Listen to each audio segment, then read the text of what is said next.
निर्गमन ग्रंथ अध्याय 40 पवित्र स्थान की प्रतिष्ठा। प्रभु ने मूसा से कहा, पहले महीने के पहले दिन दर्शन कक्ष निवास की स्थापना करो, उसमें विधान की मंजूषा रखो और उसके सामने अंतरपट लटकाओ। उसके सामने मेज और उसका सारा सामान सजा कर रखो। उसके बाद दीप वृक्ष और उसके दीपक, विधान की मंजूषा के सामने सोने की धूप वेदी रखो और निवास के द्वार पर पर्दा लगाओ। निवास के प्रवेश द्वार दर्शन कक्ष के सामने बलिवेदी रखो। दर्शन कक्ष और वेदी के बीच चिलमची रखो और उसे जल से भर दो। चारों ओर का आंगन तैयार करो और उसके प्रवेश द्वार पर पर्दा लगाओ। फिर अभ्यंजन के तेल से निवास और उसकी सारी वस्तुओं का विलेपन और अभिषेक करो, जिससे वो पवित्र हो जाए। इसी प्रकार बलिवेदी और उसके सारे सामान का भी विलेपन करो, जिससे वो परम पवित्र हो जाए। चिलमची और उसकी चौकी का भी विलेपन और अभिषेक करो। तब हारून और उसके पुत्रों को दर्शन कक्ष के द्वार पर बुलाओ और उन्हें जल से नहलाओ। हारून को पवित्र वस्त्र पहनाओ, उसका अभ्यंजन करो और मेरे पुरोहित के रूप में उसका अभिषेक करो। उसके पुत्रों को बुलाओ और उन्हें कुर्ते पहनाओ और उनके पिता की तरह पुरोहित के रूप में उनका अभ्यंजन करो। उनका ये अभ्यंजन पीढ़ी दर पीढ़ी सदा के लिए उन्हें याजक का पद प्रदान करेगा। प्रभु ने जो कुछ कहा था, मूसा ने वो सब पूरा किया। दूसरे वर्ष के प्रथम महीने, उस महीने के प्रथम दिन निवास का निर्माण हुआ।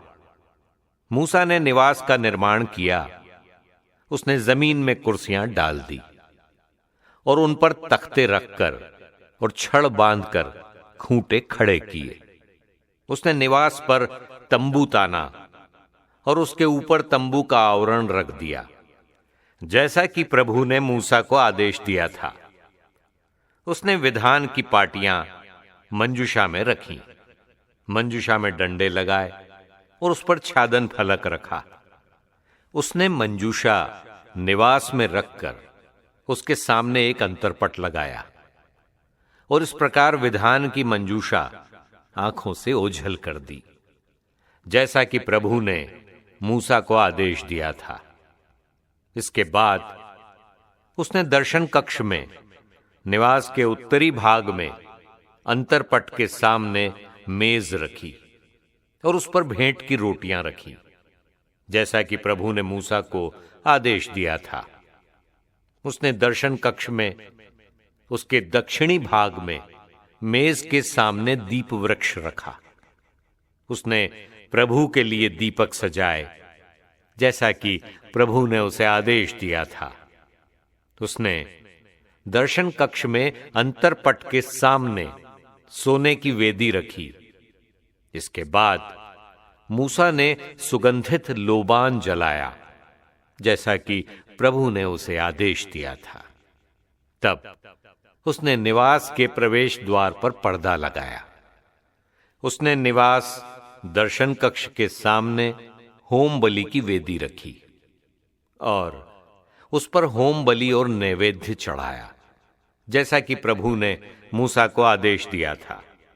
दर्शन कक्ष और वेदी के बीच चिलमची रखी और उसमें जल भर दिया।